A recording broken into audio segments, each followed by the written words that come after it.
This one's for the junior lawyer in Melbourne who got fired for creating a TikTok about the poor working hours of junior lawyers and conditions. Okay, babe. As a former lawyer and former legal recruiter who's worked in 2 countries and knows very well the work culture of, I guess, treating junior lawyers in work firms, babe, you're at the wrong firm. Okay, first of all, if you don't want to work long hours, go work for a firm with work-life balance.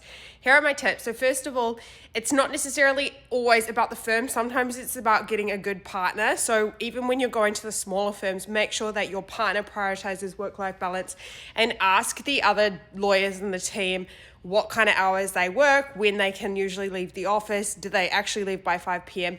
It is possible to find a firm with actual work-life balance. I worked, and this is my recommendation for everyone. If you don't want to work long hours, go work for Legal Vision. They are an incredible employer. I kid you not, everyone was up and out by 6 p.m. every single day.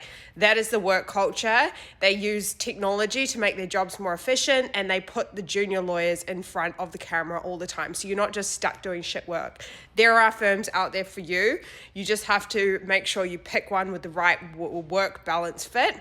The other rec I'd have is just go smaller and rural. Like if you don't want to be working long hours, don't go work in the commercial teams. Like maybe go do something that has shorter hours. Like, I don't know.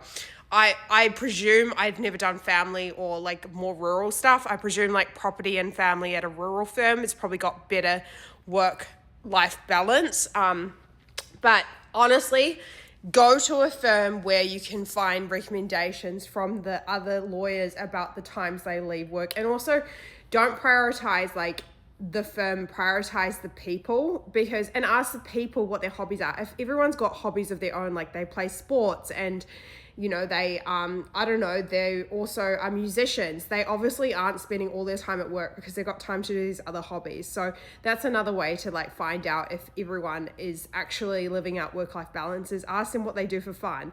And you'll find that in the big firms and commercial teams, nobody has any hobbies because they're always at the office, okay? In saying that, as a junior lawyer, I actually really enjoyed my first role, which was working around the clock, 24 hours, 24/7 basically, working weekends as well. I loved that because I wanted the experience. I was obsessed with the law. I was someone who graduated with first class honors and whatnot. So, and I was tutoring as well at the uni, and I was like working really hard because I loved the law, and I just enjoyed studying, I enjoyed working, and I actually would have rather sometimes, I know it sounds lame, but spent my Saturdays at work working on a case than I would have like doing anything else. Like for me, it was the best use of my time.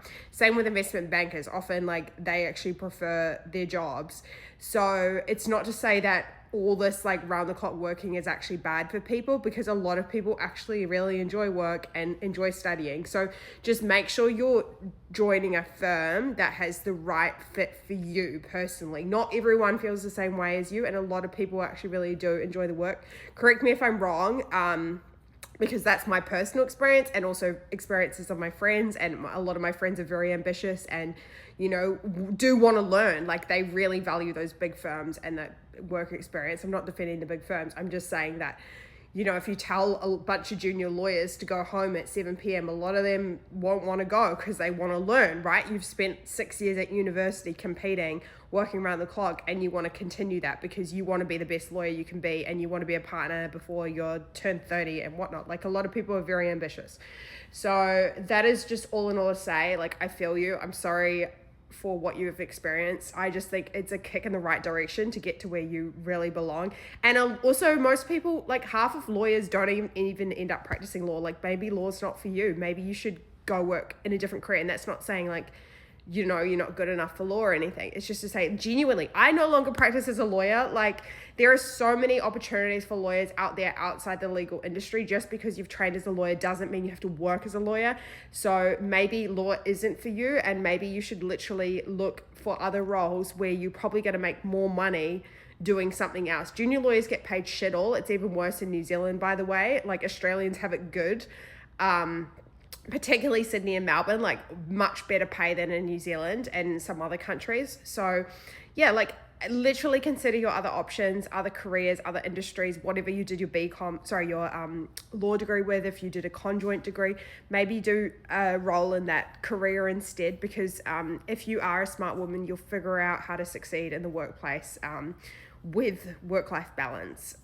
Anyway, lots of love. I feel you, and hopefully this helps you and any other junior lawyers out there, or people graduating soon considering what roles to like move into, or like basically getting internships and whatnot. Anyway, lots of love from myself, and very happy ex-lawyer, but also absolutely love the law and also would love to be working in the law as well.